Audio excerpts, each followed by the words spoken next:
नमस्ते प्रणाम, मैं हूँ आपकी वंदना और स्वागत करती हूँ सिंगर सुषमा पंडित के चैनल पे।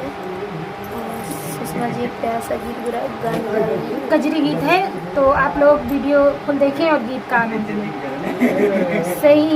सैया बरी से बदरिया गगन भारी, सैया बरी से बदरिया गगन भारी, ससुर का जगाई तो सासुर सियई है, ससुर का जगाई तो सासुर सियई है, डरे लागे अकेले रात अंधियारी, डरे लागे अकेले रात अंधियारी, सैया बरी से बदरिया गगन भारी, सैया बरी से बदरिया गगन भारी, जेठ का जगाई जेठान ऋषि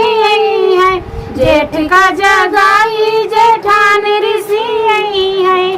डरे लागे अकेले रात अंधियारी, डरे लागे अकेले रात अंधियारी, सैया बरी से बदरिया गगन भारी, सैया बरी से बदरिया गगन भारी,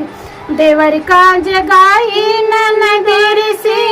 है, देवर का जगाई ननद ऋषि है, डरे लागे अकेले रात अंधियारी, डरे लागे अकेले रात अंधियारी, सैया बरी से बदरिया गगन भारी, सैया बरी से बदरिया गगन